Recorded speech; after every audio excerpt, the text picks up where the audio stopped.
shining autumn ocean crashing. Don't say that she's pretty. Did you say that she loved you? Baby, I don't wanna know.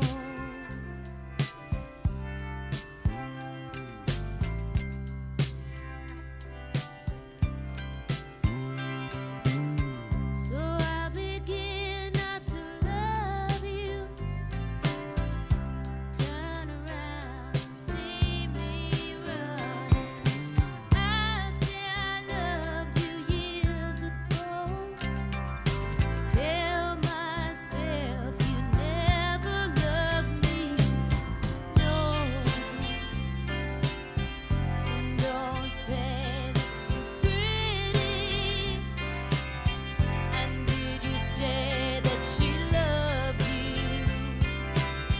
Baby, I don't wanna know. Oh no. Can you tell me, was it worth it? Baby, I don't wanna know.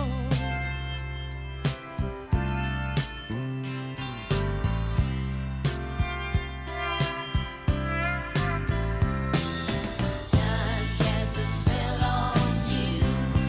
You won't forget me. I know I could have loved you, but you would not let me.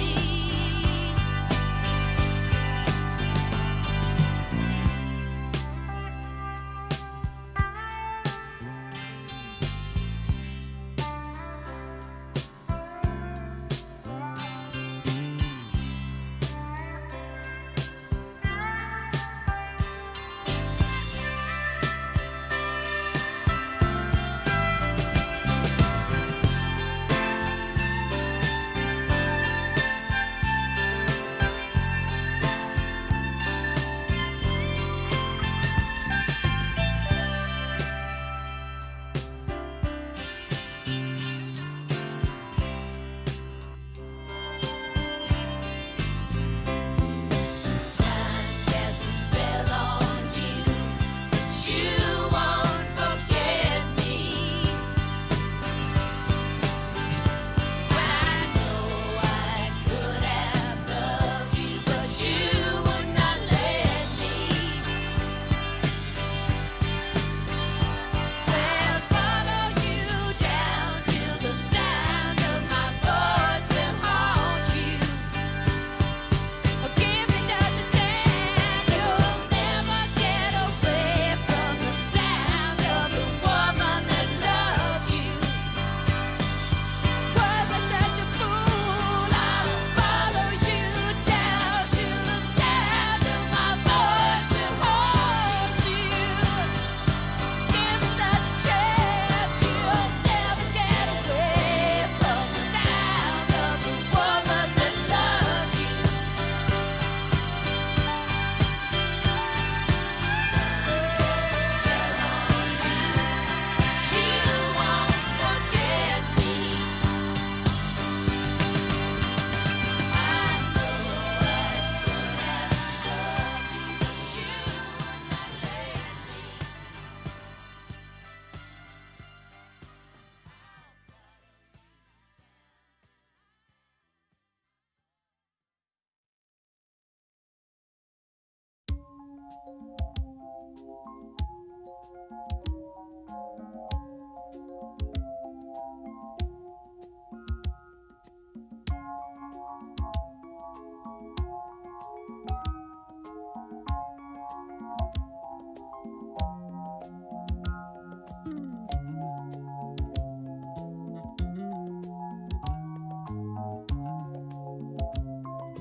I see the crystal raindrops fall, and the beauty of it all is when the sun comes shining through.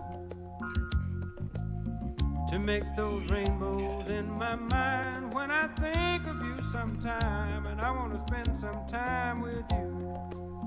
Just the two of us.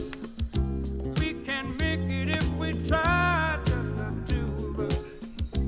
Just the two of us. Just the two of us. Building castles in the sky. Just the two of us. You and I. We look for love, no time for tears. Wasted water's all that is, and it don't make no flowers grow. Good things might come to those who wait, but not for those who wait too late. We gotta go for all we know. Just the two of us. We can make it if we try. Just the two of us. Just the two of us. Just the two of us. Building them castles in the sky. Just the two of us. You and I.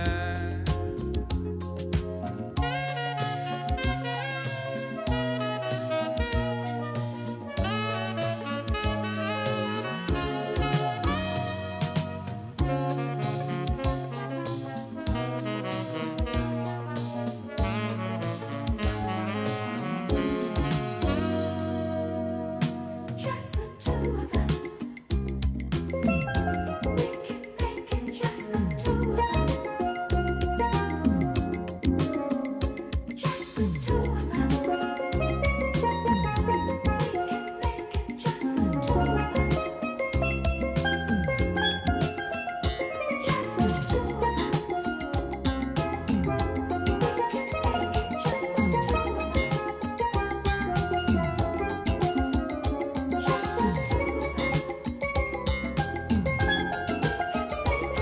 two of us. We can make it just the two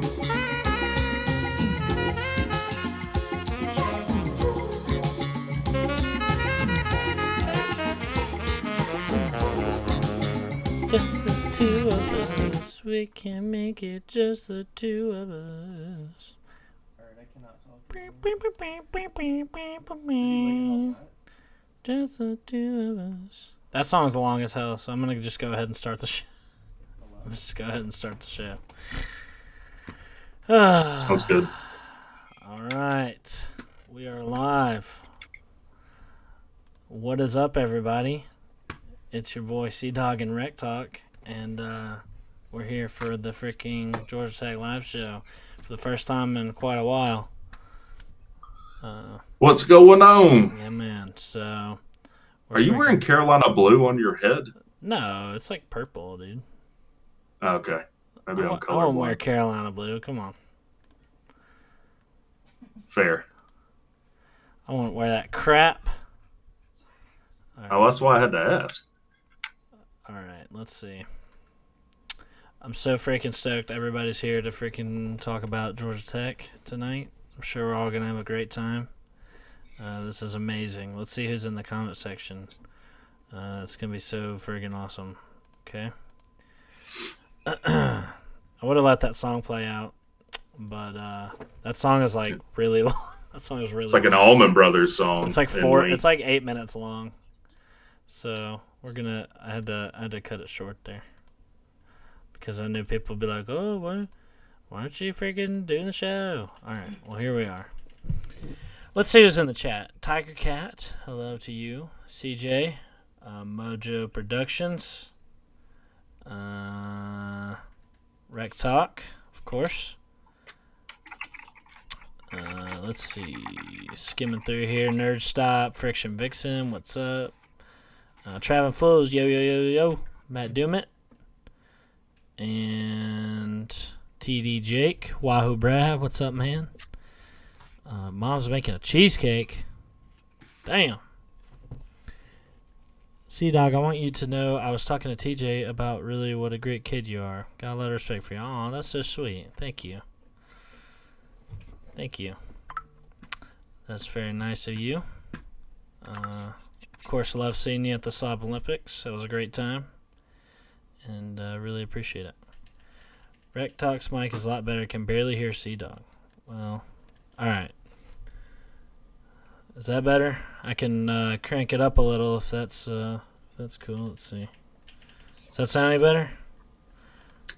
I'm fully cranked now. All right. I can be further away from mine, I guess, but I can push it forward. This thing moves. I mean, it's like if that's any better, let me know. I can try to speak up too. Anyway, we got a few people in here. Every time I click away, it like cuts you off, I think. So, what's up, Rec Talk? We're gonna freaking talk about some. Look, okay, I'm not the freaking expert on basketball. All right, so clearly, neither am I. Clearly, I hate to admit. Clearly, I just play a mean freaking basketball game, and I don't actually know anything about it. So, did you see GT Bowhunter call me out on the video I did about Pastner's firing? He's like, do you know any of the players' names that you're talking about? And I responded, like, ignorance has never kept me from espousing my opinion. And he just said respect. That's awesome. Yeah. It's been a big news in the Georgia Tech sphere lately, and I thought I'd throw my hat in the ring with the video myself. I don't know if you were able to catch it. Did you see my Josh Pastner video? I think I did, yes. And okay. I think it starts with you saying, admittedly, I don't know. No. You would. Okay, then I didn't. You would know if you saw it. I apologize. Well, here I can. It's okay. Here I can play it. I mean, we can pull it up. Yeah, let's play it. Let's take a gander, because I actually. Let's see if I can pull it up. While I'm pulling this up, why don't you give your thoughts on it, if any? So I did a video. I don't know if anyone in the chat has watched it. And I basically just said, look, it doesn't, like, I take no joy in Josh Pastner getting fired. Rarely do I feel good about firing a coach at Georgia Tech. But, he was trying to fit a kind of a round peg in a square hole. He didn't have the players to run the style of offense that he wanted to run, and he wasn't able to recruit in Atlanta. And is it Coach and Crew did a video saying that it was near impossible to recruit at Georgia Tech, which ton of respect for them. I just don't agree with that it's impossible, especially in basketball when you only need to fill 5 spots for a starting lineup. And with the portal, you should be able to get the players you need to run whatever style that you want to run. And he just wasn't able to get it done. He won the ACC in kind of an odd COVID year that I think Virginia was not able to play because they had too many players that had COVID. But especially at the start of this year, and I do agree with Coach and Crew on this. I didn't know that we would win 5 games. It was kind of bad, but it seemed like he was coaching for his job at the end. I guess to bring it full circle, it just shows me that Jay Batt's not messing around, and it also signals to me that he has the money to make the hire that he wants to, that he moved this quickly on it. So, yeah, if you're looking for any kind of so that's pretty much all you're going to get out of us as far as basketball, because we are not freaking basketball. Anytime we're on the ACC show and we're talking about they start talking about basketball, I'm like, geez, I am not. Yeah, I'm a little lost. Anyway, I officiated it. But. Let's check this out. Because I threw my hat in the ring, and I decided to try my hand at talking about basketball here, if it would freaking work. Well, it's not working, so man, so much for that. Well, you could just summarize what your take on it was. Well, yeah, so it would be so much better if I shared it, but basically, I was talking about how Yeah. I did. Continue. I didn't actually talk about anything. I pretty much just was playing basketball. Oh, well, I did want to ask you this. I think a lot of people didn't agree.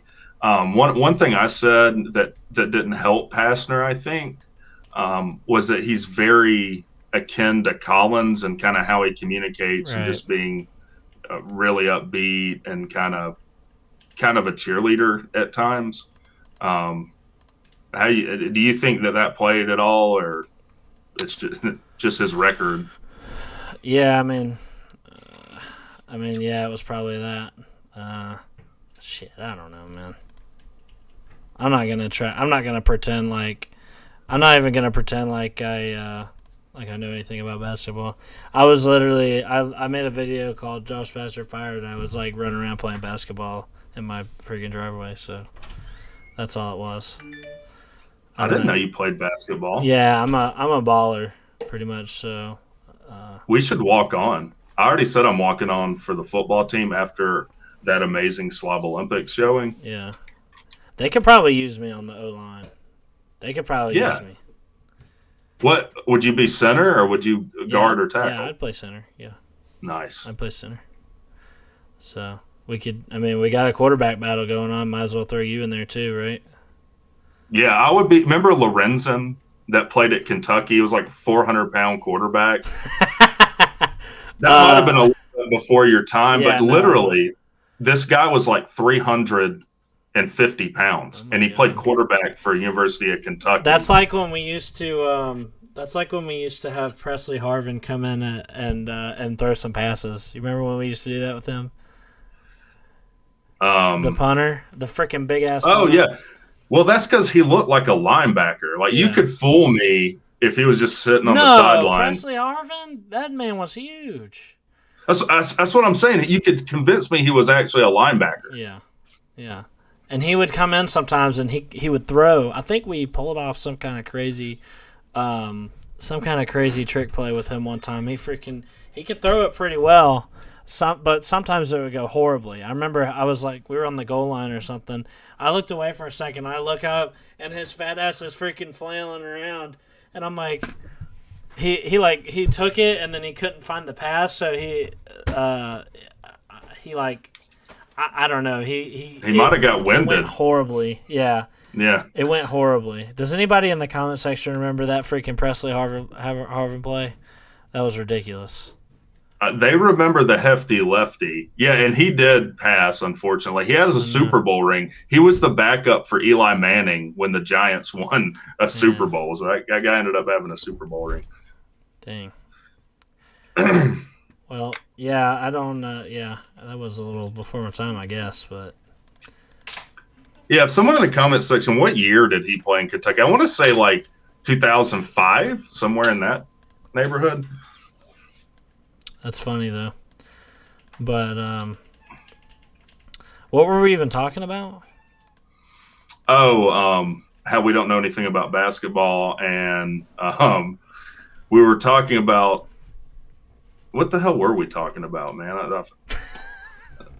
This is because we were gonna walk on to the football team. Oh yeah, we were gonna walk on. That's why I brought him up. We're freaking professionals, okay? We're eminent scholars, for sure. Anyway, basketball freaking sucks. Who cares? Who wants to freaking talk about that anyway? Let's talk about this 4-star we just got. Go ahead. You see this running back that we just got picked up in the 24 class? That's yeah. That puts our 24 class at. We only have 2 players in that class now, and it's a Jakari. Jakari the quarterback. Williams, is it? Yeah, I can look that up. Jakari something. He's a 4-star freaking quarterback, and now we have a 4-star running back, and that's our only 2. That's our only 2 commits for the 24 class. But that's a good start. That's a good start. And we've got some visits. Is the number 1 quarterback in the country visiting us? Yes, Rayoli. I thought I saw yes. Is it Justin Rayoli? I think his name is. And I mean, yes, we haven't known anyone else's name. Why would we know his? Yeah, where you come here for freaking informed commentary, okay, on Georgia Tech. everything going on. I do just want to step back for a second. I don't necessarily think basketball is just whatever. Back in the day when we had the Thriller Dome going and Bobby Crimmins was there and was able to recruit out of New York, he pulled in a kid from Oklahoma.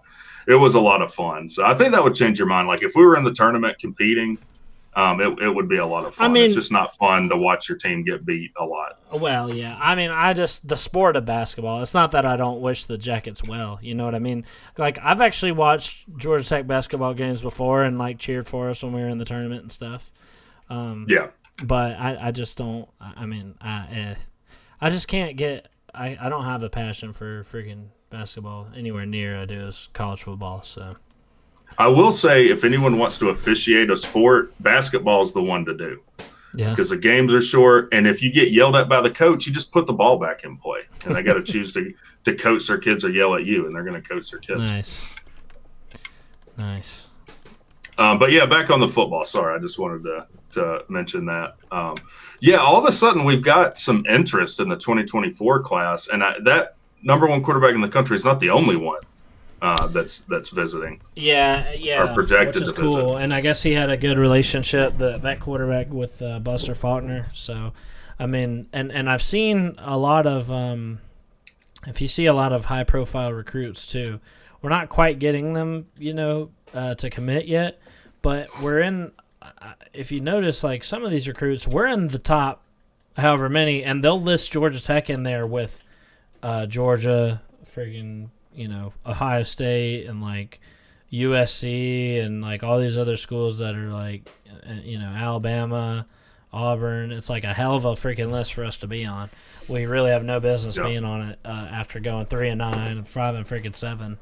You know what I mean? Well, I think that's a testament to the coaching changes we've made. Yeah. One, I think Buster Faulkner, who's seen the heights of recruiting, has a good idea of how to get it done. And we've hired all these high school kind of legends that have all these connections in the state. I think we're going to start seeing that pay dividends relatively quickly. And already are. We can recruit. We were recruiting under Collins. You just got to have something. You got to produce something, some kind of proof. Yeah. Before. So the 2023 class is what it is. I actually just saw on Twitter right before the show started, we had a new commitment for this class, which... For 2023? Yeah, which like how many so it's Cade Adams, which I had never heard of him before, but he's got D-line and O-line on here, and he's a 2023. So 2022 first team All-State. So I guess however many kids played the year that you were awarded an extra COVID year, that's going to be how many over the scholarships you're going to be able to be. So we're at like 96 now. Yeah, that's crazy, man. I don't know. It just I keep thinking like we're done. We got to be done, right? But we just keep signing kids. Yeah. So we got Cade Adams. I'd never heard of him before. I can't even figure out. I couldn't find him on 247 either. I don't know. Maybe he's a 3-star, or 2-star, or no star. I don't know. But I guess I guess that's cool. I like how we've Brent Key's been beefing up the O-line, D-line, so I'm sure that he's getting some size in there, and I trust him. I really don't know. I don't know. What we're really looking at for recruiting is going to be the 2024 class, and I think. If we pull out, like your boy Pyron said, I had a chance to listen to your interview with him. By the way, if you guys haven't seen that, I did an interview with our quarterback, Zach Pyron, on the channel. Go watch that if you haven't. Freaking dude interviewed our quarterback. And he said 8 wins at a minimum. So if they do that, the recruiting class this next year is going to be awesome. Which we talked about. Like I think that shows like how bought in everyone is under Key somewhat, because you rarely hear any player or coach give like a prediction for a season coming up. I've said this. I've said this 100 freaking times. Like it blows my freaking mind that he actually gave you a number. That they just never do that. Like They'll No. they'll say, we come out every week, we do our best, blah blah blah blah blah. We try One week at a time. Yeah, but no, Pyron freaking comes out and says 8 wins at a minimum. Like, whoa. And my buddy, my brother is friends with one of the recruits, and in this class this year, Ezra Odinjar, I think his name is. Probably butchered that, but Ezra said 8 wins seems to be the kind of where they kind of want to be this year, which is a lot, which is probably more than I would predict. Yeah, just based on the past few seasons, and you could probably never convince someone that's not a Georgia Tech faithful of that, but it is reasonable. Yeah. Like, we do have the talent right now to compete in an ACC that's been down over the past few years. There's no reason we can't compete for the conference next year. Yeah. So we can. I mean, this year. You're talking about this upcoming year or the year 24? This upcoming year. This upcoming year, you think we could compete for the ACC? Clemson, Florida State. Who's the next best team? Probably Duke. North Carolina. Duke. Listen. We don't draw Duke this year, and I'm honestly breathing a little bit of sigh of relief because Duke is not a team you want to play. Yeah. If you are a really good team, because they can beat you. Everybody just freaking overlooks Duke last year and gets whooped by them, and it's like Duke's a solid freaking team, and they're gonna have that was the first year head coach or whatever. This is gonna be our coach's somewhat first full year. So while we're trying to kind of get our identity on offense and stuff. Trying to figure out our quarterback situation. Hell yeah, I'm glad we're not freaking playing Duke. That'll be a tough freaking game. Now, Duke's a tough draw, and if that guy continues to have the success, a big name's going to hire that guy in a heartbeat. Because to show up at freaking Duke like he did, 3-9 team, they suck, and he freaking wins however many games, 7 or 8 games last year. That's crazy.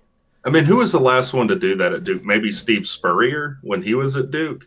To show up and win all those games. Well, Cutcliffe had a little run. Cutcliffe did. Yeah, Cutcliffe had a run. He had a good run. That's why they kept him so long. But I mean, he took over a completely freaking doo-doo trash roster. Hey, but listen to this. I know the scoreboard doesn't say it went into double time and over that, but we really dominated Duke that game. Yes, we really did. And time showed that was a hell of a good win for us. Yes, it did. Because we did not play well at home this year. I'm washing towels, so I'll just wash yours. Okay. That's fine. Thank you. I want some towels. Do you guys freaking mind? I Okay. literally said one thing to him. Okay, well, if we can talk about towels, I'm talking I freaking. said one thing to him. I'm doing a freaking video here. Good for you. You don't mess with my train of thought. No, we're just talking about the projection for next season and how Duke. That's a good looking jacket there that you got on there. I don't want to be in that video. You don't What want is to be in it. this? It's too late. What is this? I don't know. It's That's like a thing for Stephen Irvin or something. My wife's wearing this cool ass like vintage Georgia Tech sweater. It looks freaking awesome. Dude, I need to get some vintage Georgia Tech gear. I want like the old school hat and like a sweater like that. Yeah, Bryce Coon posted the other day, and did you see the hat he posted the other day? It was like old school. Yeah. It had the script. It was off Etsy, I think. That was cool, right? Yeah, I love the old school. Like, honestly, my favorite jerseys we ever wore were like the Godsey years. Yeah. No, I miss the old freaking. I mean, everybody dunks on freaking Russell, but I mean, I was kind of down with it, to be honest. The old school stuff was cool, man. It was cool. But what we were talking about Duke, and I didn't want to get off on that because Duke, I keep trying to tell people this, like, Duke was a freaking solid team last year, one of the best in the ACC, and we kicked their ass for 3.5 quarters, and it was what it was. We had issues that just weren't going to be fixed in the middle of the season, like the special teams issues that we were having. That just wasn't going to be fixed, during the season. So, we gave up a huge punt return. We had some missed opportunities on offense. Our offense was also pretty dreadful last year. We did. Yes. How many times did we get above 20 something points? No, not the not the 50. Well, at times we had trouble getting it into enemy territory, but yeah, I mean, we probably averaged 20 points a game right at that. Yeah. Yeah. And we've talked about this, like we continually put our defense in really tough positions with turnovers and just the special teams, right? Get a big return, you know. So that's kind of those kind of issues were what caught us in the Duke game, but you know, you assume that the special teams are going to be fixed, you know, this upcoming year. We're not going to have any more of that foolishness going on. Hopefully, we did hire Ricky Brumfield. Yeah, you want to talk about that? I mean, because you did a video on it. I did. Yeah, I did, because I think this is freaking important. You don't realize really how important special teams is until you suck at special teams. Yeah, because it really is 3 phases of the game. You know, you can say that, but you know, Clown Collins clearly didn't know what he freaking had going on in special teams. We were getting, you know, giving up punt blocks and whatever. Fired him. Brent Key, he put a Band-Aid on it, but that was all you could do. Special teams is like handled during, you know, fall and stuff like that. You don't do that during the season. You got a game plan and everything. You just don't have time. He put a Band-Aid on it and, you know, prevented block punts from happening somewhere, but at the cost of coverage, and we gave up a few key moments in games. We gave up some punt returns in the Virginia Tech game and the Duke game, and those games were both very close. And so, it's tough to see that as a Tech fan too, because really good special teams play is what had saved us a lot of times or got us to win a lot of games. I'm talking about Florida State, where we blocked a kick and took it back.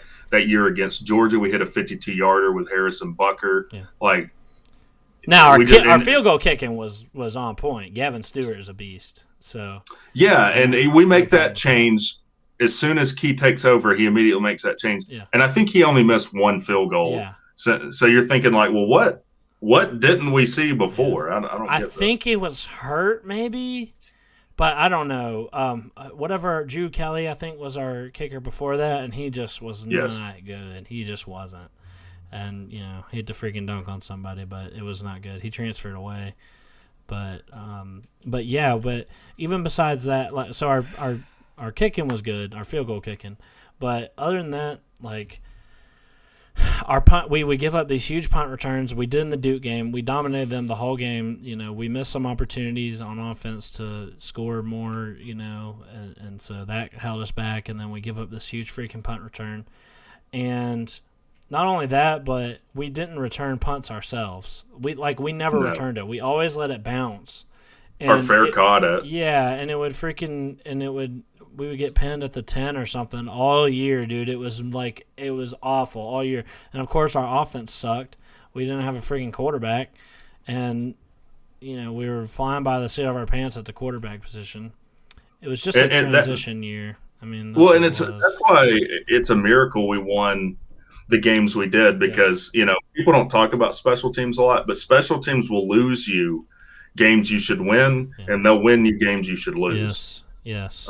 It's pivotally important, especially when your offense is struggling. You see what BBD said? I did see what BBD said. He said, "Lawbreakers, dirty little lawbreakers. Sunday belongs to BBD TV." Lawbreakers. I do want to shout out BBD. Like, I met him at the Slav Olympics. I'd never met any of these guys before the Slav Olympics, and really good dude, man. Love BBD. Huge supporter. BBD is a king. Sorry we freaking didn't mean to step on your toes, BBD. I told him we would rock, paper, scissors for it, and he said, well, my rock, paper, scissors record is not good. So he freaking beat me in rock, paper, scissors to finish. Well, there you go. To finish freaking 18th in the slobs. If I could have freaking had a run in rock, paper, scissors, I might have got first or second place. You probably would have. I go in the damn first round, and BVD, thanks to BVD. So thanks, buddy. This is what you get for freaking. This is my revenge. We're gonna step on your toes. Don't worry, BVD. Something tells me we don't have a ton of overlapping audience.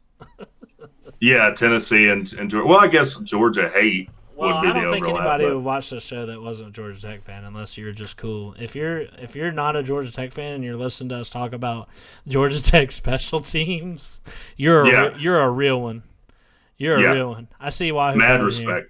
I see Wahoo Brad in here. You're a freaking real one, Wahoo Brad. Yeah, Wahoo Traveling Brad- Fools was in here. Yeah, TK was in here. yeah, Or is in here, I think. yes. So, Sea-Dog couldn't Oh, spell and the real- spelling bee. What? I got freaking second place. Okay. Nerd Stop has struck a chord. Because, as I said, like, I don't have any respect for the French. I would never learn to spell a French word.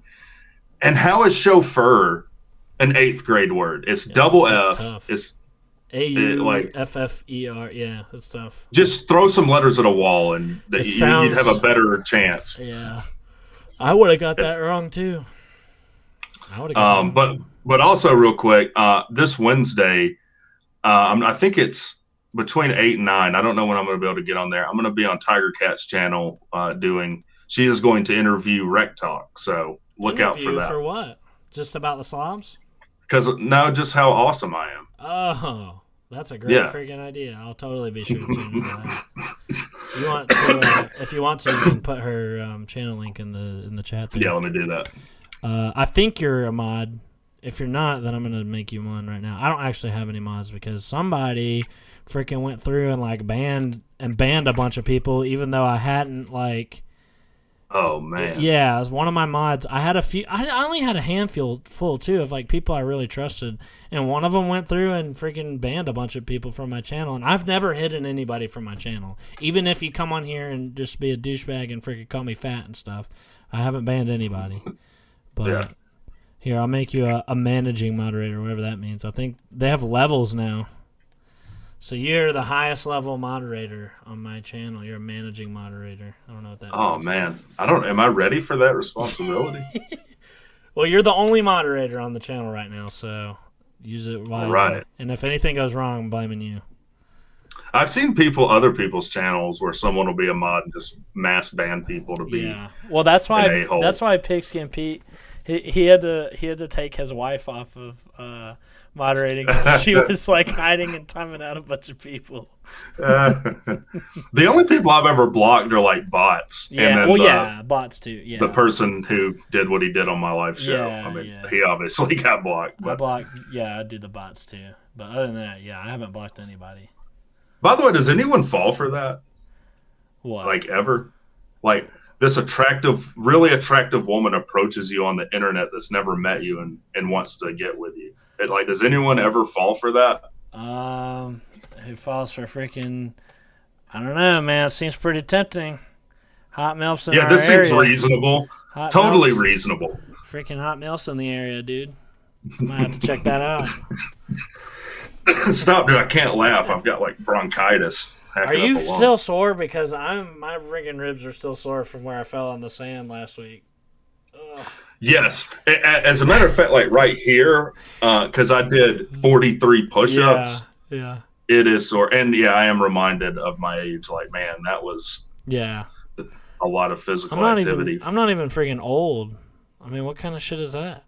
Yeah, what excuse do you have, I don't C-Dog? know. I'm gonna hide behind being in my early 30s. Oh, here we go. Seminole Seth says, I'm not a GT fan, I'm a Sea-Dog fan. You're a freaking real one, Seminole Seth. You're a real one. Because we are sitting here talking about special teams in Georgia Tech. I'm sure that's mad boring. I'm sure that's a sore spot for a Florida State fan. It's the Georgia Tech special teams. He remembers when they were good, doesn't he? Yeah. Oh yeah. It's just the hallmark of a like disciplined team, you know.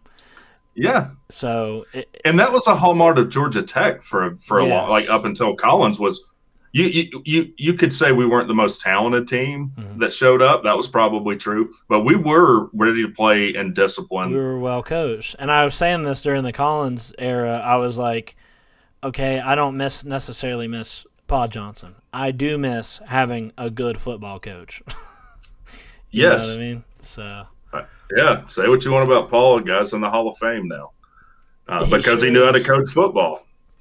And yep, freaking Paul Johnson. I have all the respect in the world for him. And Pete, I was talking to Pixie and Pete about this on the ACC show. He was like, how you freaking love Paul Johnson? I was like, yeah, I love him as a coach. We never should have hired him though, those two things can be true. He can be a good coach, and I respect him, and I love him for what he did his time here, but also realize, well, first of all, it was time to move on, but second of all, we never should have freaking hired him in the first place. Mojo says he doesn't miss him, and Mojo would know. I mean, the only team more about him than anyone. Yeah, the only team that should freaking be running the triple option is like these schools that can't recruit or something. Like Georgia Tech can recruit, and just that set us back so far, and now we're so far behind. Everybody else in college football. So, do you know who we were looking to hire? Also, like who was in the running with Paul? No, I don't. Dave Cutcliffe. Oh wow. Really? And that probably would have been like as much, and I like Paul. Yeah. But probably would have rather us hire Cutcliffe. Dude, Cutcliffe had some great years at friggin' Duke. I mean, can you imagine what he could have done? He had a first-round quarterback that's starting for the Giants right now, right? Yeah. So I mean, and he had some great years there at Duke, and so I can only imagine what he could have done at Georgia Tech, because Georgia Tech is a better job than Duke. I mean, it just is. Well, and just him recruiting, like he could just walk in and say, I was the one who coached Peyton and Eli. They're both Hall of Fame quarterbacks. Like, you want to come play quarterback here and have me teach it? Well, as far as pedigree and whatnot, we have as far as our coaching staff, we're looking pretty good in that department, because we have something like 9 national titles rings on our staff, and a couple Heisman or 2, because Chris Winkie won the Heisman.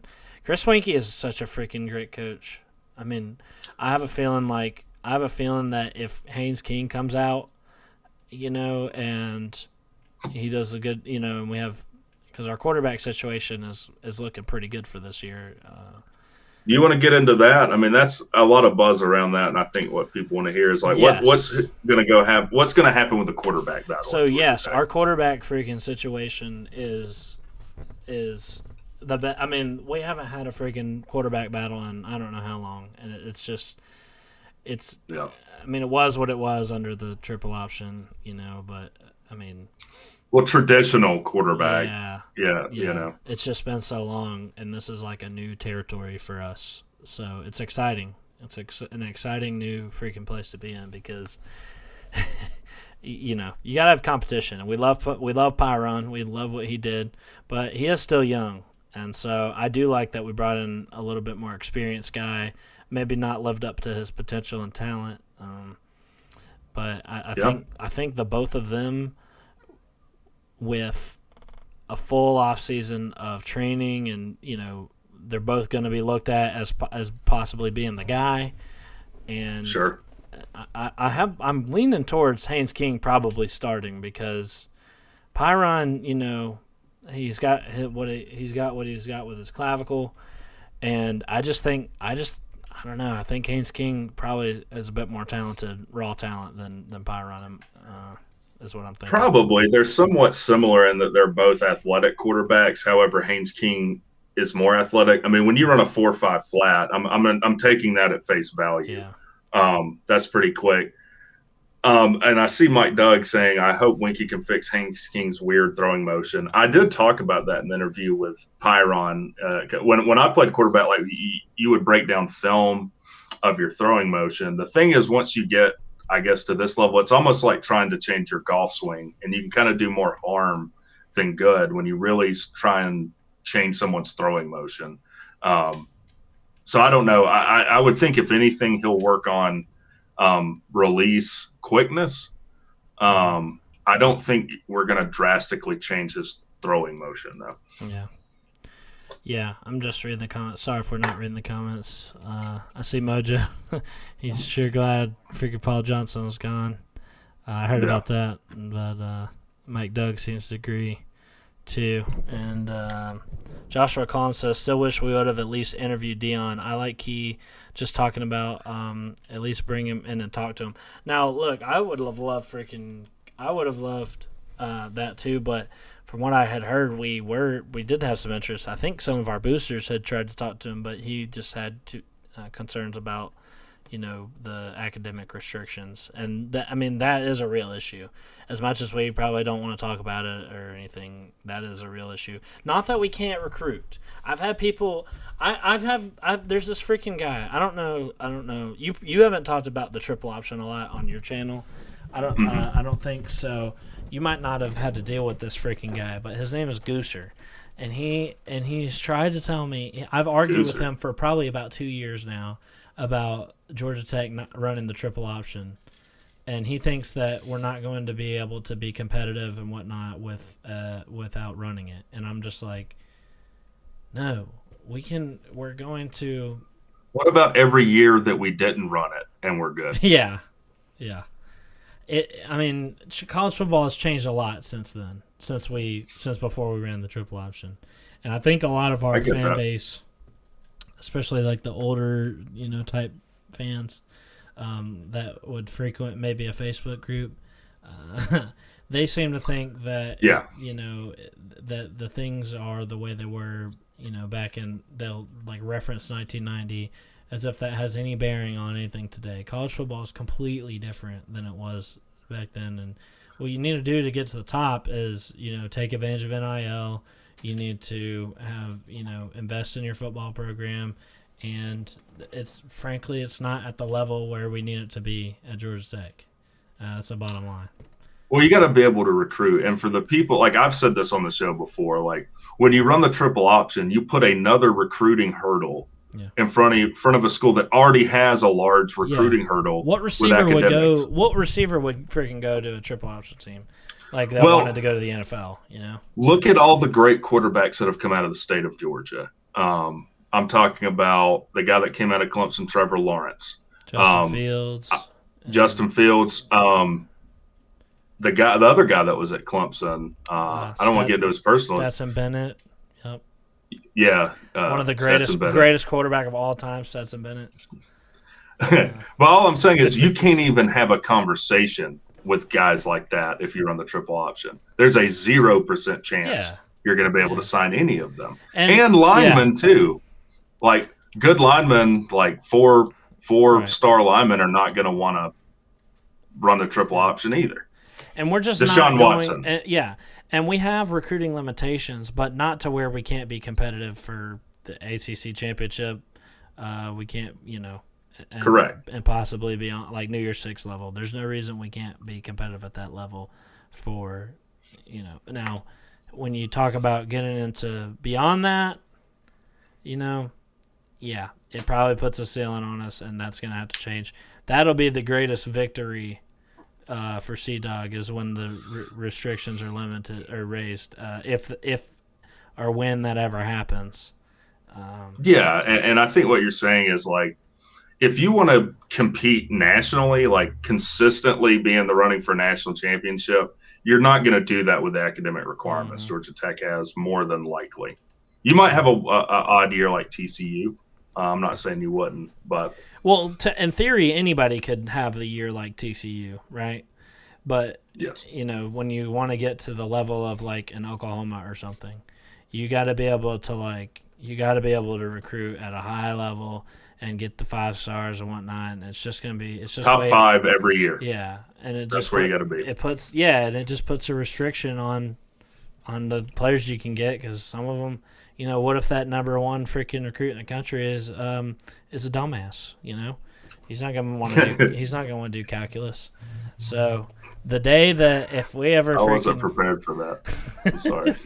What if he's a complete idiot? Well, I mean, what's he gonna? What are you gonna he's do? a dumbass. You know what I mean? It's Okay, I'm good. So don't do that again.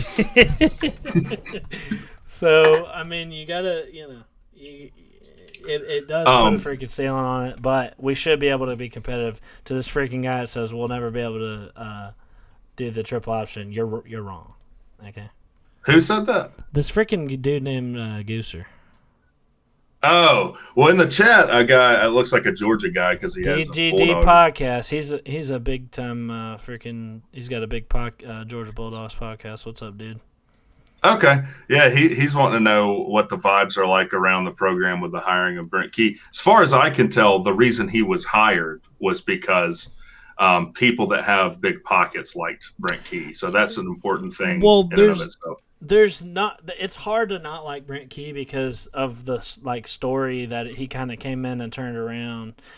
For somebody outside of the program, it's like you might not get it, but the way it was night and day, and it didn't quite register with our wins and losses last year because we did wind up going 5-7. But he took over. There was already 4 games down. We had beat this FCS team. That was our only win. And he went out on the road. He went on a 2-game winning streak. And then our quarterback goes down. Okay, Jeff Sims. He freaking gets hurt. We lose that 3rd game. Then he's struggling. We have the worst freaking quarterback in the whole world as our backup. No offense. He got a bit of a redemption later. So we had to bring in this true freshman. We freaking won a scrappy game with him. And then it was just this whole quarterback thing, throughout the year. We had special teams stuff holding us back from Jeff Collins we had just got done talking about. And so, but against all odds, he went out. He got 2 top 25 wins on the road. And, he's done a great job. And another draw with him was the continuity, right? Because if we brought in somebody else, most likely the entire freaking roster would have transferred out. We have a lot of really good players that we were able to keep because we hired Brent Key because they all loved him so much. So the continuity, we're not having to start from zero. So if we hired Willie Fritz, this freaking dinosaur, he comes in, he's going to have to completely start from scratch. This upcoming year, we're gonna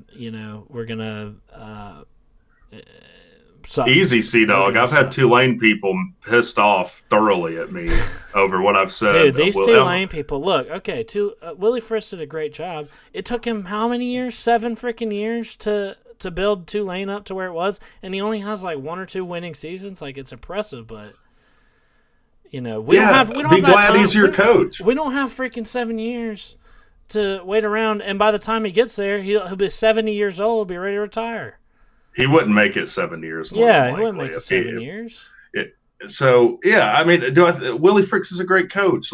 Brent, I think Brent Key is the right coach for Georgia Tech. And DGD podcast said when we took it right down the opening drive against Georgia is when he was convinced they made the right hire.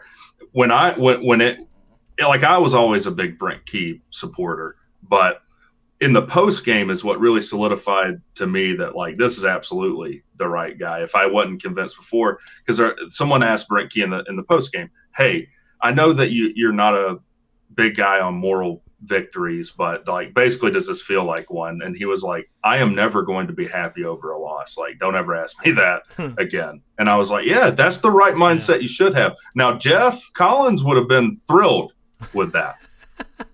He would have been talking about how great Georgia is, and they're the best team in the country. Well, whatever. We had a good showing in that game, despite the circumstances. Looking back, we were never going to win it, but we weren't scared though. We were down to our 3rd and 4th string quarterbacks.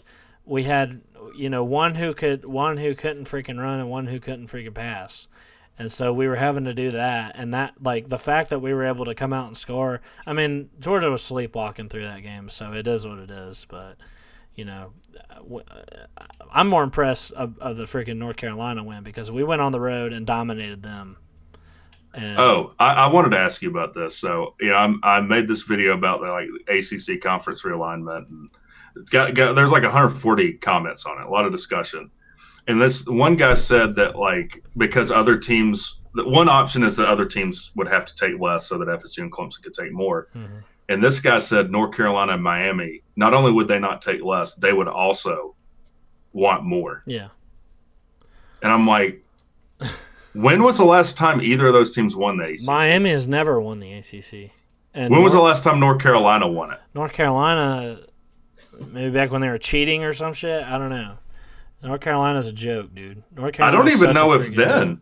Let me look that up because I don't remember in my lifetime North Carolina winning the ACC. In fact, I remember Georgia Tech dominating them even back in the 90s. Yeah, dude.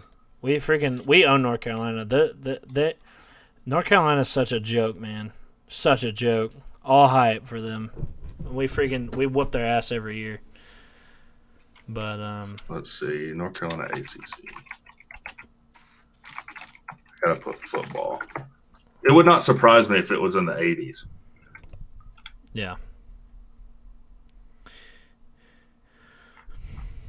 PJ says, I think we made the right decision. What better than an alum to be the coach? He knows the ins and outs of tech and what it takes to be successful. That's right. For Billy Paul says, BVD says, shut the stream down and get over to his show. Hey, man, we're not stealing any viewers. It's all freaking Georgia Tech fans over here. 1980 was the last time they won the ACC. Man, 1980. What a year. Yeah. DGD says, I think Miami's in for another rude awakening this season. A Louisville fanatic is here. The Atlantic teams All right.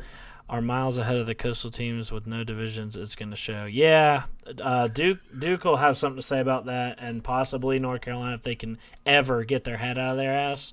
But, yeah, Atlantic. Even Pitt. Pitt is a pretty scrappy team. Yeah, Pitt's a decent team. They wound up finished ranked this year, and they had a pretty good showing this year. They had some slip-ups. Of course, got handled by my freaking Jackets. With a freaking no coach at the time, we had Yeah. Brent Key had like a half a week to prepare for that game and freaking went on the road and beat them like a bunch of chumps. But well, let's call it what it is.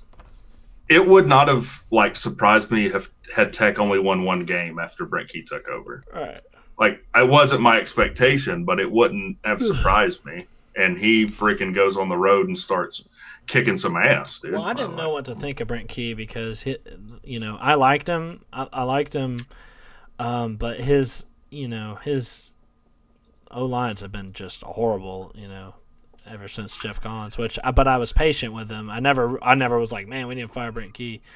But I just didn't know what to think when he took over. But of course, I was immediately sold. I didn't either until I saw how good Thacker did after Collins left. And that kind of convinced me that I think Collins really was a micromanager and was kind of flubbing things up for everybody. Yeah. But yeah, I wanted to mention this because Louisville fanatic, it's pretty interesting that you're here because we are now we're new rivals with you now. We're going to be playing Louisville every year. And we open up with them in the Bends. That's right. So I am, if you ever want to, you should come on Louisville Fanatic. We do an ACC show every Tuesday. I think I've seen you in there before, but I would love for you to freaking. It's a great show. I would love for you to freaking come on there. It's an open panel. All you got to do is join the StreamYard and talk. So I'm Louisville Fanatic. I'm interested. If I forced you to bet $100 on this opening game, straight up, who are you taking? I would have freaking trouble deciding. That's a tough. Okay, so first of all, they have a new coach too. It's kind of like we have a little bit of an edge as far as the head coach goes because ours has been here for a little while now. He had a half a year or whatever to kind of get something going, but it was. Yeah, I mean, like I said, the line will be like 1.5 or something. Yeah. It'll be a coin flip. I think we talked about you might give Tech the edge just because it's basically a home game for us. But I'm not at all confident in that. We play pretty good in the Bends too. But of course, every Louisville fan is going to be going into that game expecting to win. Well, that's a pivotal game for both of us because we'll probably be the only game on at that time on Labor Day weekend, and it's going to be a big recruiting tool moving forward throughout the season. It'll be time to set the freaking precedent or whatever you want to call it for the year. So set the tone for the season because we're going to be looking to both teams. He says Louisville, but it'll be tight. It will be tight. Either way, it'll be tight. I can't necessarily disagree with that. I mean, being a Tech fan, I'm going to pick Tech. But if somebody picked Tech, I tried to look at it objectively. It's just hard to call, and especially because we have kind of a question at quarterback. But then again, so does Louisville. They're losing Malik Cunningham So I'm not sure. I'll have to do some research into their quarterback situation. Well, Mojo brings up a good point. We do have some key players or some positions to replace on the O line. We only have 2 returning starters in Williams Yep. and Franklin, so that's going to be a big question mark Yep. for us moving into the next That's season. right. And That's right, because Pierce Quick retired from football. which was odd, and I guess he's just going to go back to Alabama and finish his degree, is my understanding. But it is a little bizarre. I hope the best for him. I don't know what's going on, but yeah.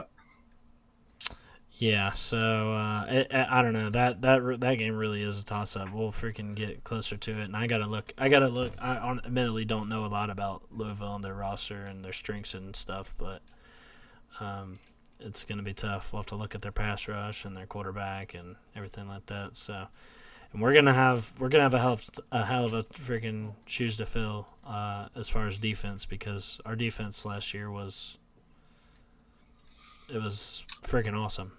It was the bedrock of our team. I do feel a little better about that with Andre White and Braylon Oliver coming in at linebacker. I'm not saying that they're a lateral move from who we had, but they're good players. Yeah.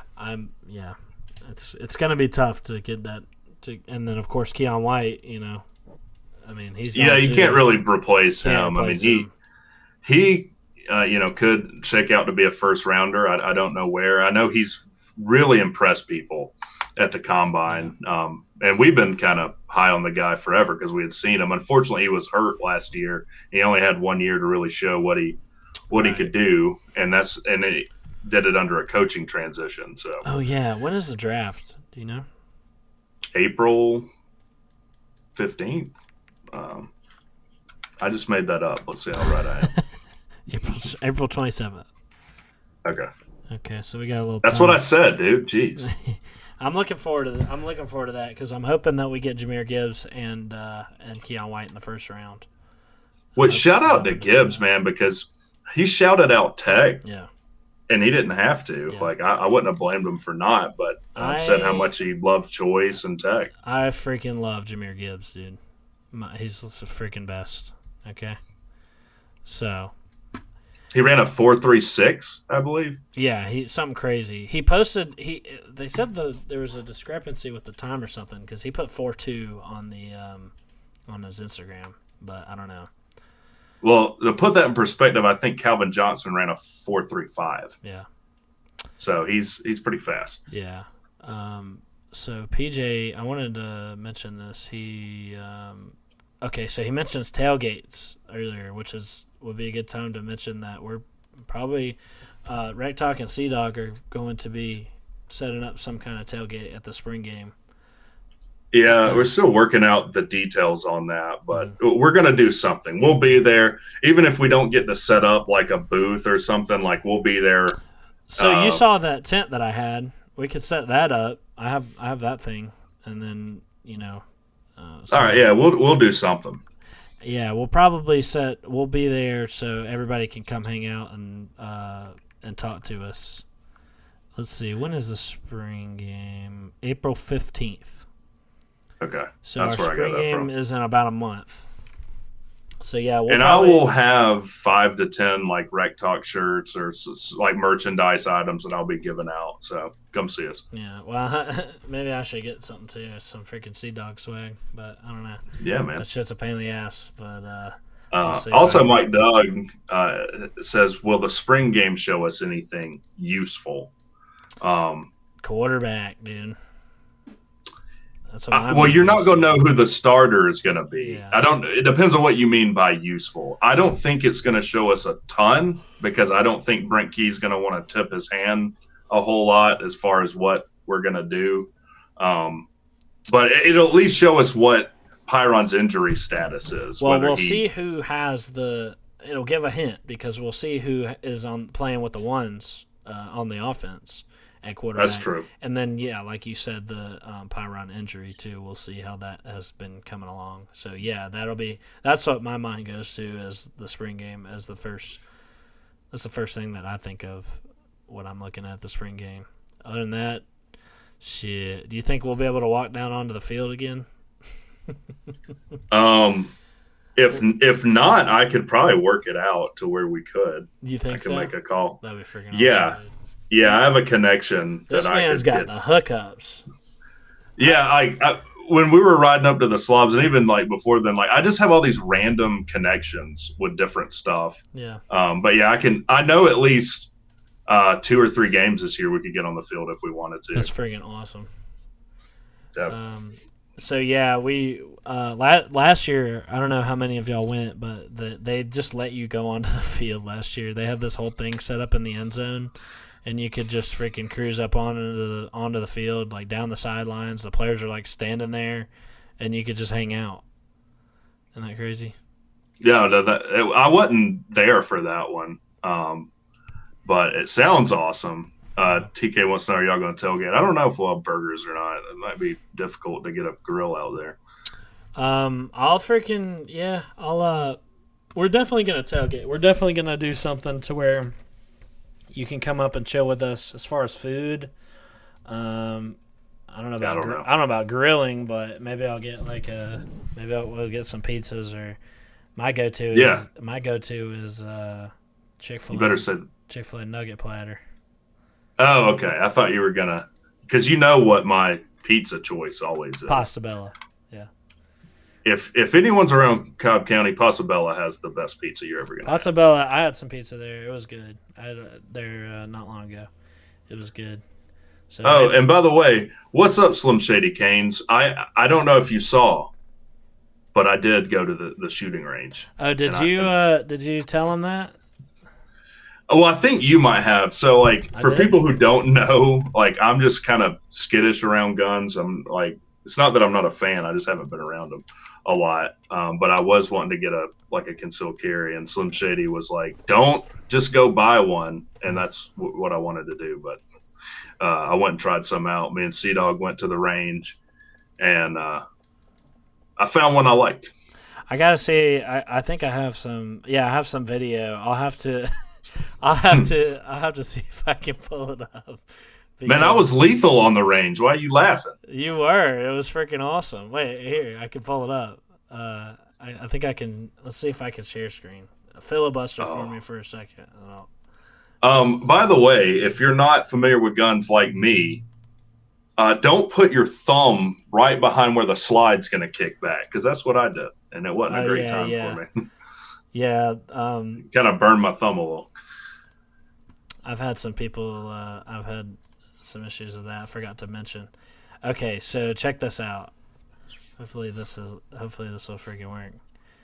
But check out Rec Talk here at the damn range.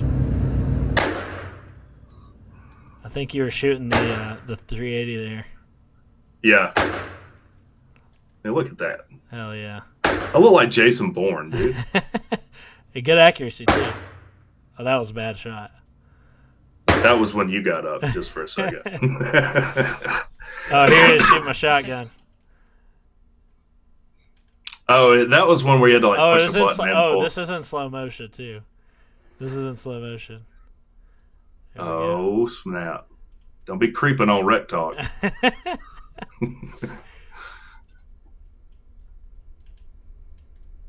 I'm sure that's perfect. Oh, yeah. Shooting full. He freaking blew that thing away. Doesn't hurt.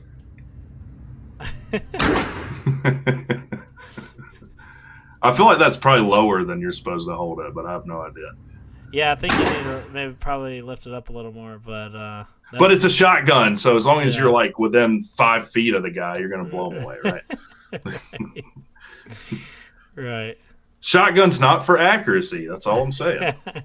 It's for people like me that don't know what they're doing. That was a lot of fun. It's an expensive hobby, though. Yeah, I was a little surprised. I was like, "It's what? Oh, okay." Yeah, that was fun though. So Rick talking about getting a 380. Yeah, talking about getting a 380. That'll probably be what I get from my wife too. So that's a good. Well, gun. now don't say that. Well, no, it's a great gun. It's got like no recoil, and you're pretty freaking accurate with it too. So yeah. It's very small. I swear to God, if anyone in the chat gives me grief for that, 380. I'll do nothing. 380 is freaking where it's at, man. That's where it's at. Oh, we might. Huffer Billy Paul says that we're making them switch loyalties with BVD. We need to have like a rivalry show, A rival like show. Yeah. WCW and WWF in the day. That's what it could be. For sure. I forgot. I didn't know freaking BVD was. I didn't know if he was freaking live or if he was in the hospital or if he was a freaking ghost or what. I don't know. I'm sorry. BVD. I saw a video where a girl says she has relations with ghosts on YouTube. Oh, really? Earlier today. Yeah, I don't know how that works, but I'll look into it and report back. That's funny. That is funny. This went way off. What were we even talking about? I don't know, but we were talking about the spring game and setting stuff up and whether that was really going to show us anything as far as the team, I think, moving into this season. But I don't know that it will. Like, even if Haynes King starts, it could just be that Zach Pyron isn't going to play. That wouldn't surprise me either if Pyron just takes 0 snaps. Right. So in that case, it would be really cool to get to watch Haynes King play, see what he's got. But I don't know. You know, we had spring games these past couple of years where Jeff Sims comes out and he looks like the football god, and he comes out and he's this freaking best guy you've ever seen, and then yes, you know, and then it is what it is on the field there in the fall. So spring game can be deceiving, but I think the more telling thing is kind of who gets the reps with the ones and stuff like that. I think that's and what style of offense are we running? Like, yeah, are we going to come out and run a spread? Are we going to, that are we going to run a more run based type thing? Also, I wanted to say this, and I almost didn't, but and I think I talked to you about it. But someone commented on one of my videos, like, man, and it's a Georgia fan, obviously. Like, who else would it be? How many times are you going to say, I don't know, in your video? I don't know. And I thought about uploading a video that was 10 minutes long of just me saying, I don't know. I don't know. But I didn't. That's funny. I don't purport to know everything when I don't, like a lot of Georgia fans do. So when I don't know, I say I don't know. I don't know. I say it all this freaking time too. It's a transitional sentence, kind of. Yeah. I mean, look, I don't know, C-Dog, but look, we're not professionals. Why don't you try it? That's what I commented. I said, start your own channel and show me how it's done, man. Show me how it's done. When I first started, I was like, Dude, I took so many takes, and even in the middle of a take, I'd be like, I was like, if you probably never seen it, I was like Bill O'Reilly was in that one. This thing freaking sucks. Yeah, I dude, have to do it again. Yeah, I've had all kind of freaking. Yeah, I was doing it because I've been gone so long from YouTube. When I was doing that special teams video, it took me a second. It took me a couple tries because I was like, I would run, my train of thought would freaking run out, and it's tough, but yeah. Yeah, and I don't want to re-record like a 20-minute video because I lose my train of thought. Yeah, but then if you mess it up, then you have to weigh like shit. Like, I could cut it and then cut it in, but then that means then I got to freaking edit it, and that's a whole another thing because then I got to take it into Premiere and edit it, and it adds a bunch of steps, whereas doing it in one take. How about when you pull it in Premiere and you realize you don't have any audio? Yeah. That's always a good time. Well, yeah, and then, so anytime something stupid happens, like my cat freaking freaks out, or my freaking idiot roommate is like in the background being loud or something, I'll just leave it in. Yeah. One time I was filming like my Florida State. I was filming the Florida State preview, and I was like, I almost shit myself during the recording. It's a good start. Yeah. And then so I was like editing, and I forgot about it too. So I was like editing the clips together, and then I was like it was like some good content. I was like, man. And then all of a sudden I stop and I'm like, I just shit myself. Oh my god, dude. Oh my god. There's some things you've said, like on the way to the slobs.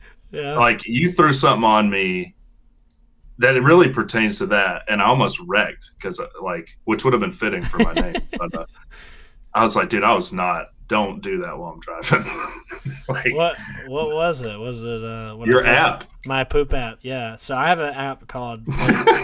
So for anybody that doesn't know, I have an app on my phone called Places I've Pooped. So every time I'll take a poop somewhere, I'll drop a pin, and so it has a. That's how it started. He said, I need to drop a pin. I'm like, what are you talking about? Drop a pen. Yeah, because I was excited because we were going to Isle of Palms, and I had never it was a new location on my app. You know what I mean? So that was exciting. But and then I was just joking. I was like, "Oh, do you leave notes too?" And then you showed me that's a feature. Of the app. Yeah. So. And I was not ready for that. You can see. I can show it on here. So. It just looks like bright. If the camera white. adjusts. Oh, there it is. Every little pin, that's the East Coast. I got them up and down the East Coast, down into Florida and everything. So I can zoom in on the South Carolina one down there on the very. Dude, stop talking like this is freaking direction somewhere. Oh my God! See right there in South Carolina at the bottom on the coast right there is the Isle of Palms at this past Summer Olympics. We assaulted that toilet a few times. Yeah, we did. And then your wife, I think, came in. She's like, I need to go to your room. She was like, I need to pee. And then, yeah.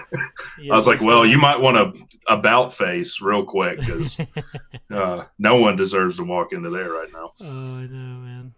Because, that's what we did while we were down there. We ate and then talked and then ate. Yeah, woe be upon a toilet that the red dog and the sea dog toilet that has to accommodate. Dude, what if they sponsored the show? We should try and get in contact with whoever makes that app. I know the honest one. Call 778-422-PLUM. Yes. No one would know more about that than me. That's right. I don't even know. Anyways, I won't go into that. We've gone way off the rails here.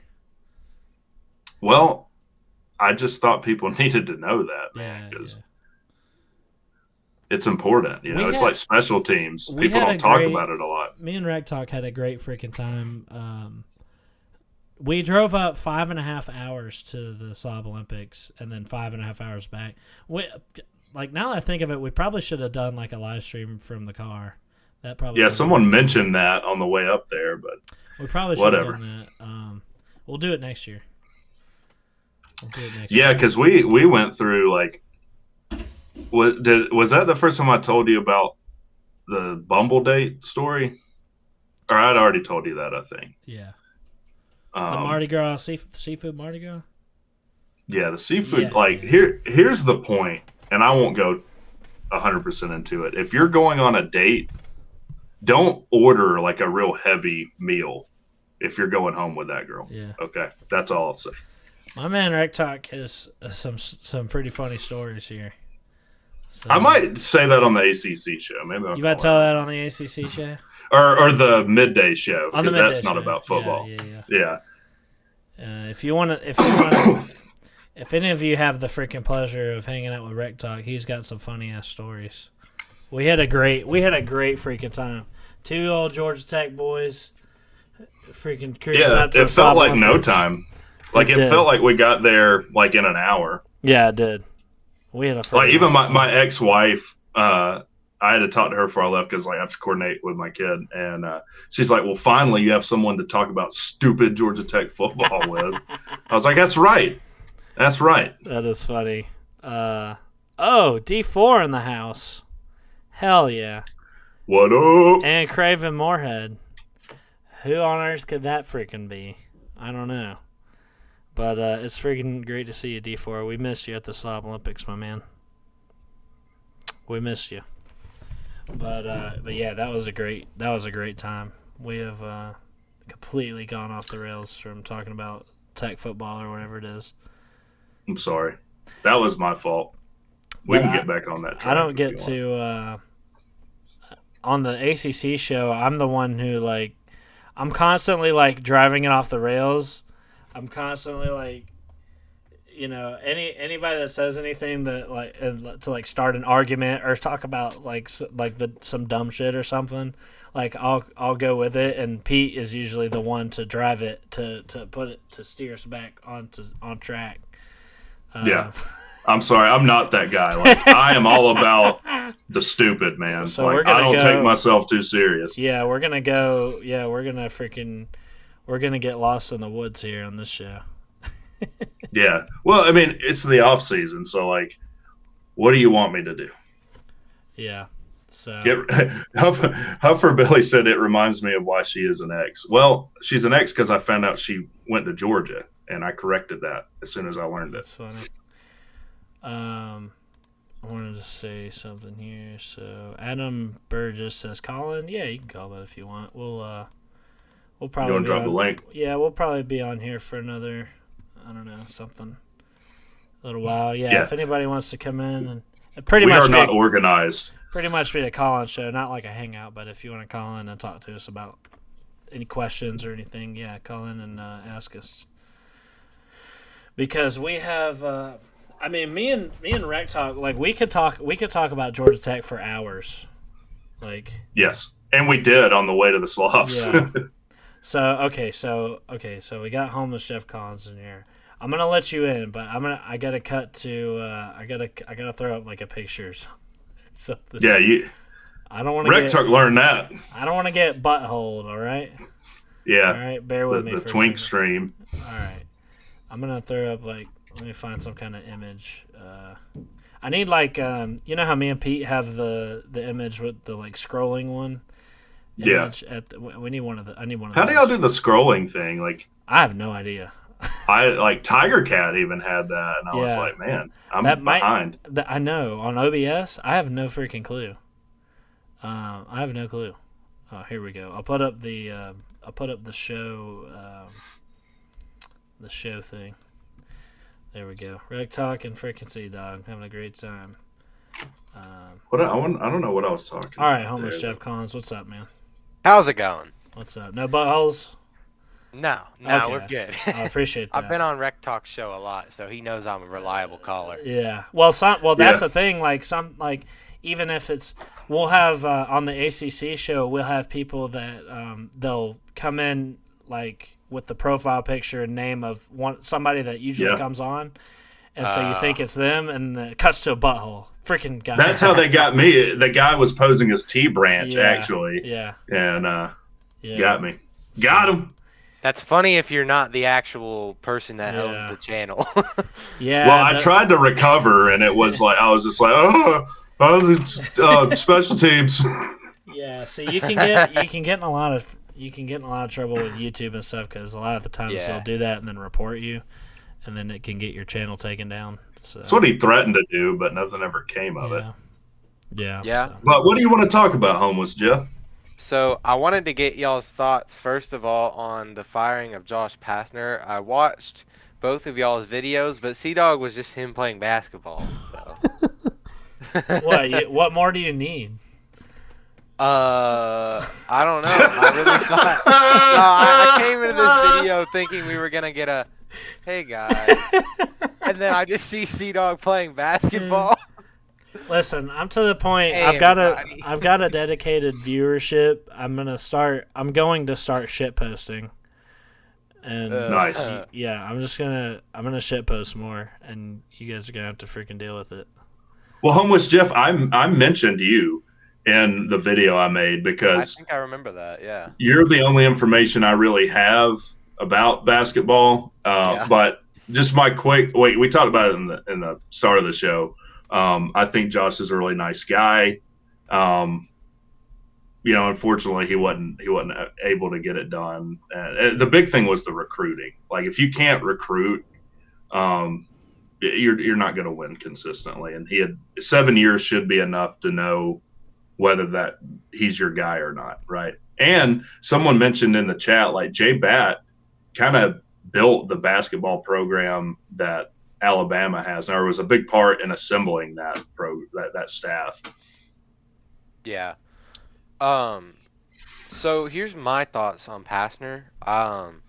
I think that he was a pretty good coach, but his title, in my opinion, just doesn't really count. Like, The because, COVID. yeah, well, yeah, I mean, just the whole ACC was a down year that year, and then it was like the only worthy opponent in the whole ACC got COVID, and we got a free pass. So, and Virginia, yeah. yeah, and they had beat us earlier in the year.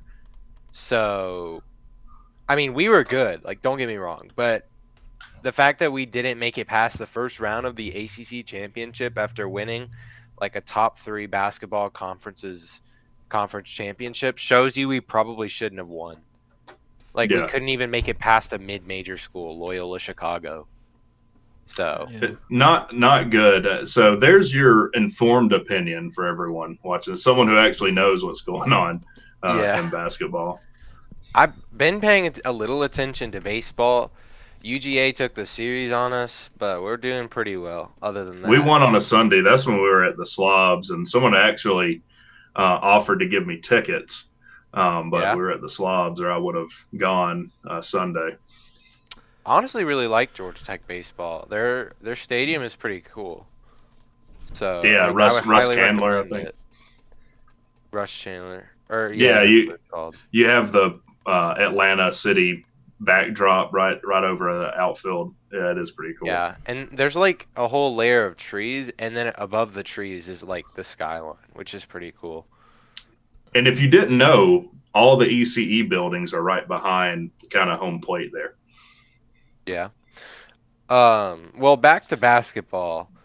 I think that a lot of people understood that Pastner was like a somewhat decent coach, but like he's had some pretty decent recruits in the past. Like I will say that our 2020 team, given the right coach, could have been extremely well. Given the right coach and a valid big man, could have been extremely good. Like we're talking probably Sweet 16 good. But the problem is that he couldn't recruit and develop a big man. So you basically had our star big man of that year was a kid who played tennis until his junior year of high school. That sounds right. Moses Wright. He played tennis until his Also, junior year. I'm pretty sure the best big man we had, Gregory recruited that kid. Was it Lambert? He won ACC Defensive Player of the Year. I think Pastner's first year. Yeah, I don't no, I think he did have a defensive player of the year. It was Jose Alvarado. That's who I remember Right. it being. That But was I'm in talking about a big man. This a guy big was a man? center. Yeah, it was, I'd have to look up. I think there was a pretty good one. Yeah, There was one we had before. His name was James Banks, and he was a pretty big guy. He was like 6'11". But yeah, I mean, I just don't understand what the issue was with Pastner. I mean, we had a big man in this kid that from the Republic of Georgia named Saba Gigi Berea last year, and then he transferred out. But he would have been pretty decent. He was over 7 foot, I think. So, yeah. Um, but yeah, there's not a lot you can do about the firing of Pastner. That one was a long time coming, I think. Ever since Ben we Lammers, Lammers, that's Nico what I said, remember. Okay, but yeah, I that's don't think he recruited Lammers. no. Okay. Also interesting, Brian Gregory was fired the same day from Huh. Central Florida or South Florida. What are you laughing about there? Yeah, I haven't heard from Sea Dog in a minute. Man, you guys totally freaking lost me with the basketball talk. Yeah. I mean, jeez. Well, I'm just not a basketball fan. That's all. I don't know. that's man. fine. I don't That's know. fine. I respect that. Not my thing. But I mean, you want to talk freaking football? That's all me. Well, homeless Jeff, are you going to be at the spring game? Yeah, I'll definitely be there. That didn't Oh, sound confident. Try again. I'm definitely gonna be there. hell All right. yeah. That's what I Well, like The only to hear. thing is that what was so pitiful about the last few spring games when we had he who shall not be named as our head coach Yes. in my name. Yeah, your um, name. Yeah.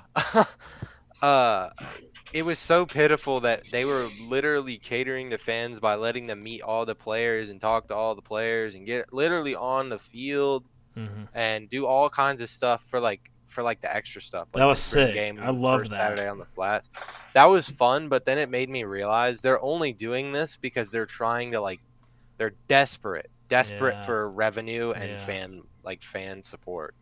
Yeah, it's true. But they can change that narrative. That's something Sea Dog and I have talked about, which is the correct way to say that. You don't say Sea Dog and me or me and Sea Dog, Me and even though I Sea say it all the time. Anyways, just like our whole marketing could be better. Like Bryce Coon talked about, like you get out of the airport and the first thing you see is like a Georgia State or a Kennesaw sign or something. Like, why is it not Georgia Tech? Why are we not marketing ourselves a little bit better? Speaking of Kennesaw State, small thing, Kennesaw State's going to March Madness. They are. Yeah, that's a small interjection, but it's Do you think that coach would be in the running for the actually Tech I job? think he's the front runner among fans. People like him a lot. But I think he's still a little green as a head coach. I Yeah. think, right? He's in his Mhm. third or fourth year as a head coach, something like Fourth that. year. This is his 4th year. Yeah. Surprise! Rec Talk knew something about basketball that ain't even my team. Yeah. But okay, I was talking about we were talking about football. What were we talking about? Oh, we asked if you're going to the spring game, and Oh yeah. Yeah, we're probably going to set up some kind of booth, so you should freaking come and say what's up to your boys, Rec Talk and Sea Dog, at the spring game. Oh, I will for sure. Yeah. Well, the other thing I was gonna say, another small bit of news for Georgia Tech. They took the ATL off the front bumper, and it just says No. Tech now. Really? Yep, they did. They took the ATL nonsense off the front bumper and just put Tech. You were not. Well, I don't know that it was Yeah, nonsense, but I would think Brent Key is going to want to wipe anything that had to do with Jeff Collins out of there. Which is Yeah. sad because I liked that. Based on what I've heard, there's a lot of bad blood there. Yeah. Between Brent Key and Yeah. Collins, because Collins basically thought that there was some kind of deep state against him, and that Brent Key was gunning for his job ever since he was That's the only explanation to why we were so good after he left is because they were tanking. It was a conspiracy. Yeah, for sure. He went Alex Jones. He went full Alex Jones. Conspiracy. Yeah. They would have won had I stayed. Yeah. Everything's fine. Jeff Collins probably wouldn't have won a single game the rest of the season. Yeah, no, I can tell you with He might have won absolute one. confidence. Maybe I can tell you with absolute confidence that the Western Carolina game would have been the only game we had won for the rest of the season. Yeah. We only won that because he went to school there and probably paid him part of what he knew his buyout was going to be. No, I can honestly tell you that I knew exactly how the rest of the season with Jeff was going to be as soon as Western Carolina threw a touchdown on the opening drive. Oh, yeah. I knew it. I just knew the rest of the season. Under Collins, we were pretty crappy on opening drives. Like the opening drive of every game was a pick or a turnover or something. Yeah. Good play for the other team. And then under Brent Key, we scored a touchdown on the opening drive against the national champions. Yeah. I like the ATL 404 stuff. It just looks stupid when you lose, you know. Yeah, no, I agree with that. We do have to promote the city, and I see a lot of people in the comments like Atlanta is like the place to be in the Southeast. Like there's they moved the College Football Hall of Fame here. Yeah. Why do you think they did that? Because there's a ton of college football fans that are here. So we need to use that to our advantage, and I just hope that we don't let the Jeff Collins things say, oh, we don't need to do that. I think Brent's smarter than that. But we'll see. You know what he should do is just hire Jeff as his brand manager. I think that's a solution. C-Dog, what do you think the odds are of Brent Key hiring Jeff Collins on staff are? To be the brand manager. That's his dream. He might hire him to be the janitor. That'd be about it. Look, Jeff Collins is sitting at home counting his freaking cash and retweeting anything bad that happens to Georgia Tech. Yeah. Yeah. It's like a bad breakup in a relationship where like you go out of your way like Yeah. to slightly inconvenience this woman. Yeah, Oh, yeah. anything bad that freaking happens, he retweets it. He retweets like months old big game boomer freaking Yeah. tweets where Georgia Tech wins worst student section or whatever. It's Which is Yeah, that guy. crazy on could you another be- level. Could you be more petty? Well, why crap on the fan base? All we did was come out and Yeah. support your garbage nonsense, man. Yeah. Like, why are you crapping on us? Yeah. So I'm gonna I track actually him met down. Jeff Collins. You did. Yeah, I did meet him. And I met Lou Caralla as well. I was quite upset when we fired Lou Caralla. Lou I Caralla is actually really liked him. cool. I actually Yeah. liked him a lot. Yeah. He was really nice and down to earth kind of guy. I was Jeff was surprised. just- Yeah, well, yeah. I mean, Jeff was what? Lou was kind of, really down to earth, and I was like, hey, where's Jeff at? He went and got him, and I was like talking to Lou about, I saw his motivational speeches and stuff, and he was really nice about it, and then he calls over Jeff, and I'm like, hey, it's Coach Collins. He's like, hey, and then he just kind of goes. Yeah. Yeah, so Jeff Collins is definitely not the most down-to-earth person, if you know. But I don't what think you can judge him based on that one interaction. Coach but- Lou, he was. I always enjoyed his like videos of him walking around the campus, and he would like say some inspirational stuff. He was cool. Yeah. I really like Coach Lou. I was surprised when we fired him too, but I'm assuming it has to do with the strength and conditioning of what Well, he's at Charlotte now, so Yeah. And we got the Which guy is where from- we got to transfer. We yeah, got the go ahead. freaking guy from USF, which I don't know about that. that's Yeah, but that's in long. both of my interviews, both Clayton Powley and Zach Pyron named him Really? without me even asking about him. They talked about the strength and conditioning really stepping up, and AJ That's Artis. great. Yeah, That's great. Yeah, but AJ Artis. See, Oh, okay, that's see, what that's you were talking that was about. kind of what I was saying. Like, I'm sad to see Coach Lou go, but like, I get it. Like, I trust Brent Key, so that's that's good to hear. It seems Yeah. like so far Brent Key has been making all the right hires. I don't think there's been any hires that like, and they hired the Western Kentucky wide receivers coach. Hell yeah. I mean, this might be a little bit irrelevant, but I watched Western Kentucky in their bowl game. They had an absolute stud at wide receiver. I wouldn't be surprised if he goes in the NFL draft if he's a senior. They had this kid that kind of reminded me of that wide receiver at TCU. He was a big, tall guy. So I think that this guy definitely can develop smaller, sort of small star, like lesser recruited wide receivers and turn them into beasts. So I'm very happy about the wide receiver coach hire. Well, he's Well- also rooted into Georgia high schools like the Valdosta area, I know, and then I think like Colquitt County. He had coached a lot of different places in the state. That's good. Yeah. Oh, another thing. This is sort of back to the old subject, but I saw that Jeff Collins posted a tweet of him and Mike Daniels. So you can kind of guess why the Mike Daniels situation panned I out the way see. it did. His allegiances lied with Jeff. I see. Yeah, and that happened like immediately. Like as soon as Brent took over, Mike Daniels was gone. As Like the soon as same he week. was. And guess who still doesn't have a job? Jeff still doesn't have a job. He probably won't get hired anywhere as anything other than an analyst. Well, I'll be honest with you, that surprises me. As bad as he was at Tech, it's just rare that a head coach at a Power 5 school gets fired and they don't at least have a coordinator position to go to. Probably might have to do with how he left and the kind of the craziness, but yeah, not that I care that he doesn't have a job. That's fine as far as I'm concerned, but I think it's an indictment on Jeff. Yeah. I don't see how he gets hired as anything other than an analyst. I mean, and we're talking an analyst at a smaller Power 5, not even like Alabama or UGA or anything like that. No. Yeah, Vandy or Yeah, something like someplace that. like that. Something like that. Yeah. Oh man. Yeah. Well, any last thoughts, homeless Jeff? The sleep bug is hitting me. Yeah, I'm getting Yeah. sleepy too.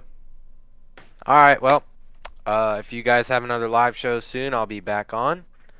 It's good to talk to y'all. Good to talk to you, Sea-Dog, Hell yeah. for the first time. Yeah, yeah. It was good having you on, buddy. Anytime. Maybe I'll see Yes, you at the sir. spring game. For sure. This All maybe right. nonsense. Well, all right.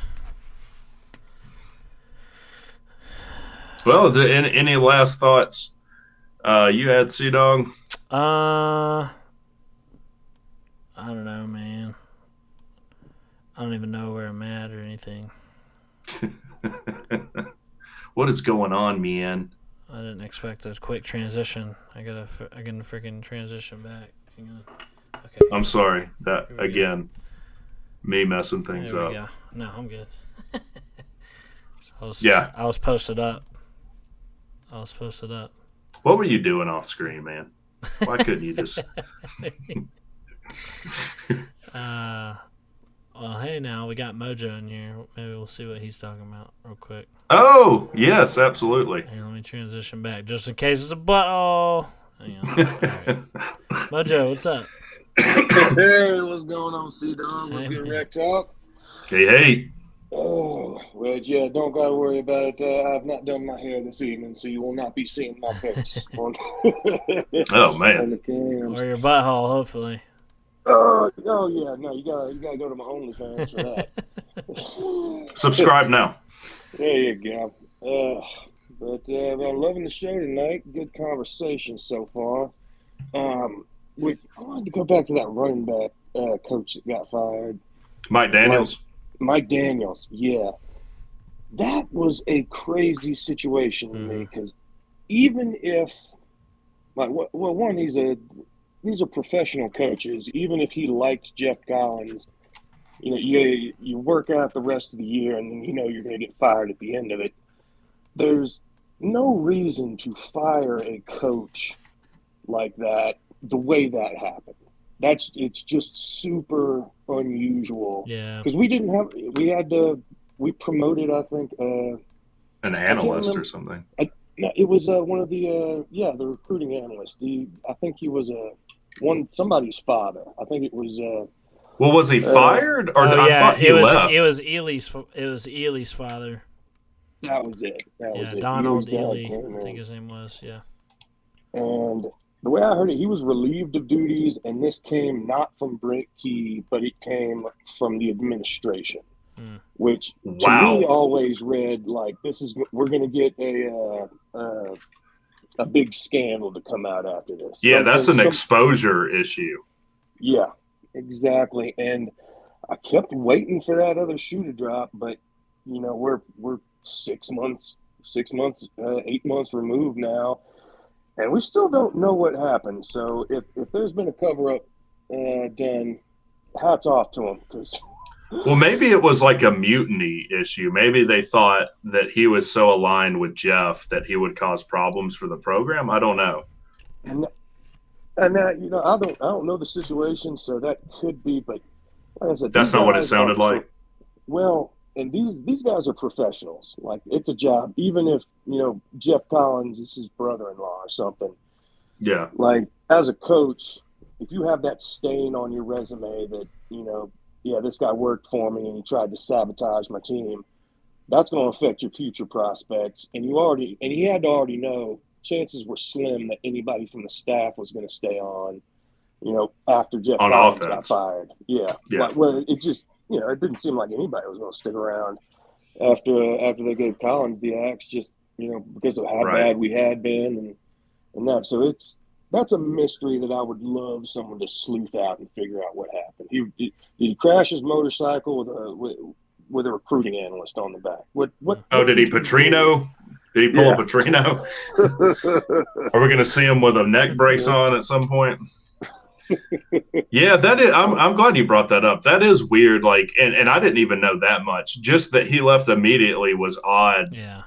To me, and I just thought that him and Brent butted heads so that he was like, "F this guy, I'm out." But sounds like there's more to it. We were trying to get Bryce Coon to see if he could figure out the full story, but I don't think he was ever able to. We were asking him about it in his Discord. Because I thought Bryce said something, which this was months ago. I thought he Mhm. said he had the story Yeah, in yeah. one of his lives. And then, we just never heard back Yeah. on that. I don't know. I'm gonna miss having Bryce. Telling us inside stuff because that was really cool. True, but Benjamin London came on the show, and I think he's like filling Bryce's spot, and is a really cool dude. I know, but was as a far tech fan before. As far as like having a Discord where you can directly ask him questions, and he comes on and puts everything like that, that's a little bit different. That's really involved. I think that was a pretty special thing that Bryce was doing. For sure, maybe we can get Ben in the Rec Talk Discord or something. Yeah, that'd be cool. Now I can't communicate with him anymore because my Twitter got banned because I got hacked. Bunch of freaking wackadoodles. My freaking Twitter has been blowing up. I really pissed off the Georgia fans last night. I didn't think it would I didn't think it would blow up the way it did, but well, it's easy to do. I know, it's funny. I posted there was like a post or whatever talking about how their band is called the Redcoats. Yes. I was like making fun of that, and they friggin' lost their minds. Oh, dude, they take that Redcoat band dead serious, So too. So funny. you did strike a nerve with them on that. Dude, they're freaking loyal to the British crown, man. That's just un-American. Yeah, it doesn't sound very American at all. That's just un-American, dude. They need freaking Paul Revere tried to save us from that, man. Oh, we could fill that role. We'll be the Paul Reveres. Yeah, we're the Paul Reveres, Save. and they're the freaking they're the evil British freaking empire.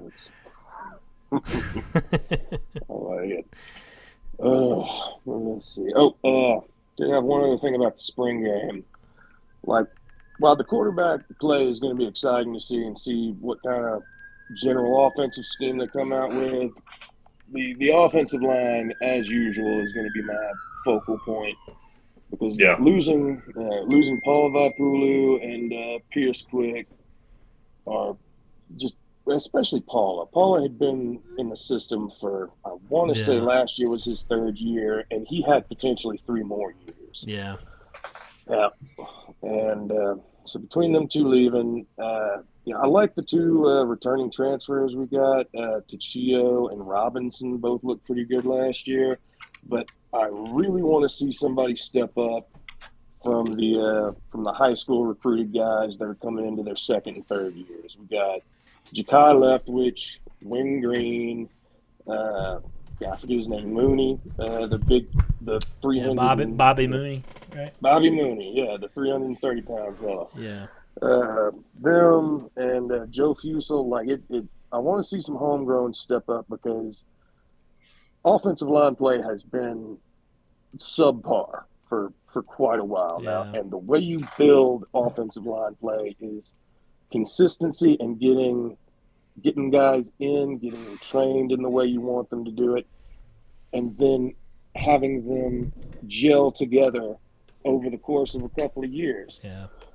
And I think tough. so too. I think that's important too, and I think it's just something that we might have to have some patience with this year because, I mean, it's not. I don't know. It's just it's not. It's gonna be a change again, like another. Because it's kind of been patchwork for the past few years, right? But I liked that was the first thing Brent Key did.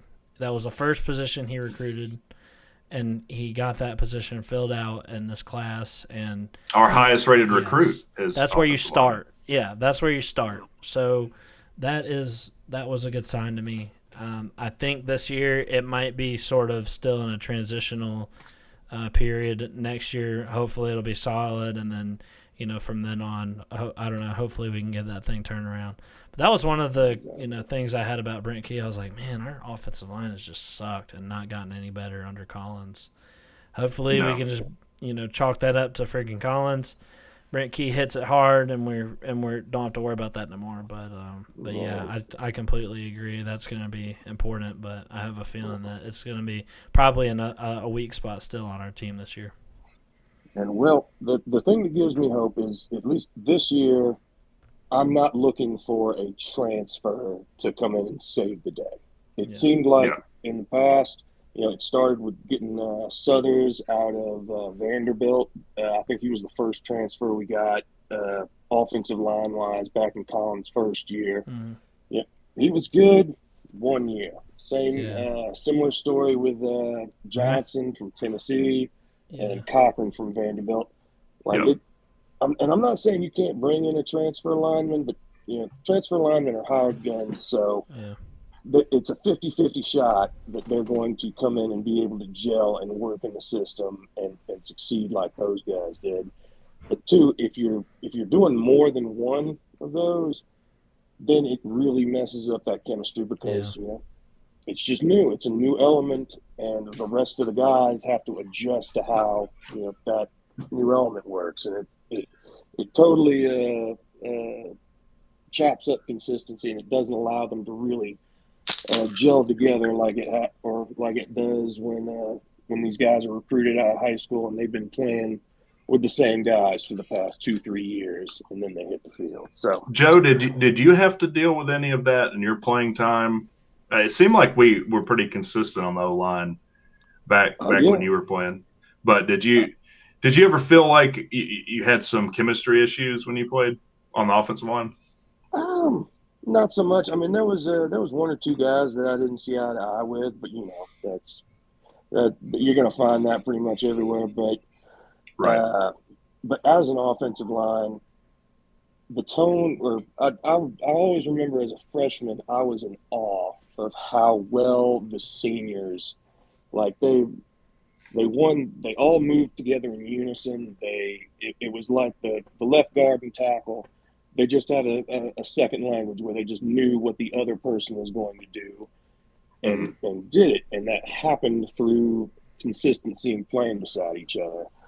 And luckily, that's how we really developed in the 08 and 09 seasons, because we didn't have, I don't think, any transfers. Not that transfers were as common back then.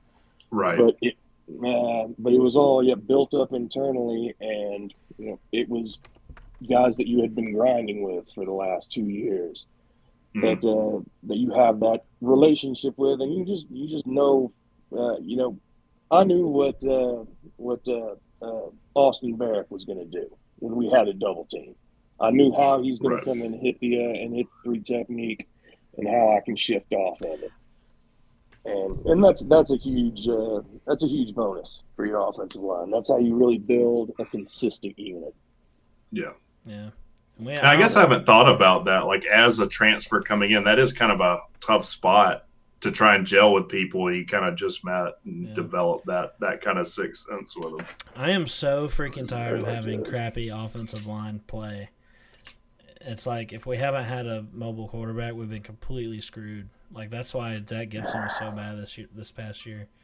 Well, I think like Joe's saying, just consistency issues where, like, we might really mesh for a series and then just blow it the next, and it results in a turnover. I think in that case, it's good that we hired offensive line coach to be our head coach. I have a feeling that we're not going to have to worry about that in the future.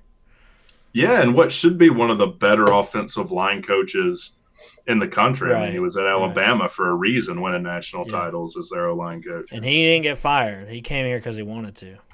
Yep, that's true. So absolutely. Which I don't think I've asked you that, Joe. How do you feel about the Brent Key hire? Oh, which I'm a big fan of it. Actually, one of my good buddies, Phil Smith, played for Brent Key while he was at UCF. He was the UCF O-line coach in 2000. I think it was 2010, 2011. He played for him, and I respect Phil's opinion. And Phil did nothing but sing this guy's praises. He said he's a down to earth guy, and he's a meat and potatoes guy. He doesn't overthink it, doesn't over finesse things. He will coach you to be a efficient, consistent offensive line. So while that hadn't been the case for us in the past few years, I do want to cut him some slack. He's been dealing with a lot of influx, a lot of changeover.